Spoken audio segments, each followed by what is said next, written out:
जय हिंद।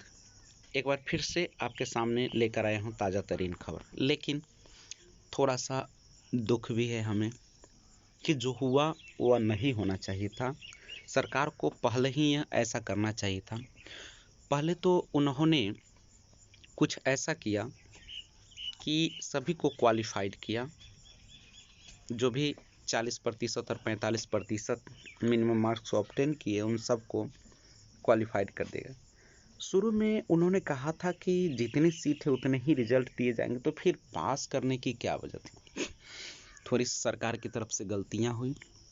पहले तो उन्होंने पास किया और उसके बाद अब मेरिट लिस्ट जारी किया है, जिसमें वैसे अभ्यर्थी जो पास तो कर गए थे लेकिन उनका सिलेक्शन नहीं हुआ, यानी कहने का अर्थ है कि अब वो शिक्षक नहीं बन पाएंगे। इस चरण में बहुत दुख होता है जब कोई क्वालिफाइड हो जाए, एक आशा रख लेता है कि अब मेरा जॉब हो जाएगा, और उसके बाद मेरिट लिस्ट आती है और उसमें उसका नाम नहीं होता है। लेकिन किया भी क्या जा सकता है। और सबसे ज़्यादा जो बातें चल रही थी शुरू से भी कंप्यूटर साइंस और एसएसटी को लेकर कि सीट से ज़्यादा रिजल्ट है, सीट से ज़्यादा रिजल्ट है। लेकिन सरकार कह रही थी कि नहीं, जितने रिजल्ट है उतने ही सीट है। लेकिन सारा पर्दा खुला, चूँकि वो category wise OBC, UR, ST, EWS इन सब में उन्होंने रिजल्ट नहीं दिया था। उन्होंने केवल मिनिमम मार्क्स जिन्होंने भी पाया पास मार्क्स का, उसको क्वालिफाइड कर दिया। और एसएसटी में बहुत ज़्यादा कैंडिडेट पास थे। तो अब समस्या क्या आ गई कि जब मेरिट लिस्ट जारी किया गया तो जितने सीट थे उतने ही लोगों का उसमें सिलेक्शन किया गया, और जो उस मेरिट लिस्ट में उस अंक को नहीं प्राप्त किए थे उनको बाहर कर दिया गया। और खासकर एसएसटी में तो बहुत ज़्यादा हाई मार्क्स हैं। 109, 110 तक लाने वाले लोगों का भी सिलेक्शन नहीं हुआ है। तो आप सोच सकते कितना हाई कट ऑफ गया है।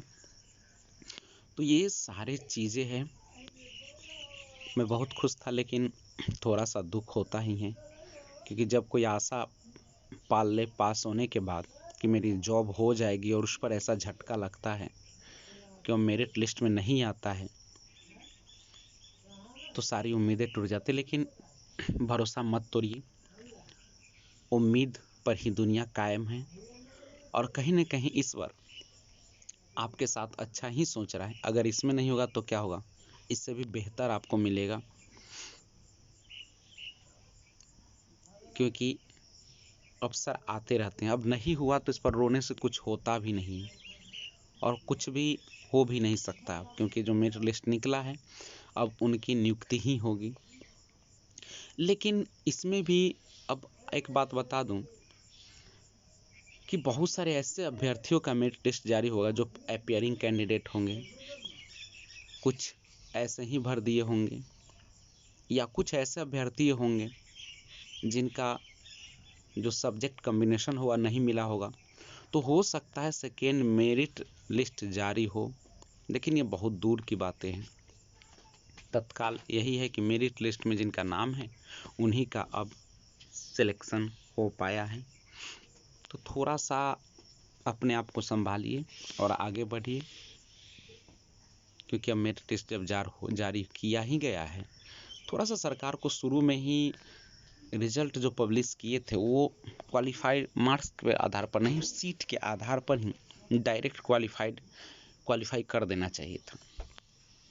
आप कहीं ज़्यादा सीट पर दे रहे हैं रिजल्ट, तो कहीं कम दे रहे हैं। ये सारी चीज़ों की समस्या है, जो सरकार से हुई गलतियाँ, तो उन लोगों ने अब उसे सुधार कर कैटेगरीज वाइज, यूआर हो, एससी हो, एसटी हो, ओबीसी हो, ईडब्ल्यूएस हो, इन सबको कैटेगरीज वाइज ही उन्होंने रिजल्ट पब्लिश किया। तो पूरी तरीके से अब आ गया है, और अपने अपने रिजल्ट को देख लीजिए मेरिट लिस्ट में है या नहीं है, और आगे जो होना है वो देखते हैं। जय हिंद।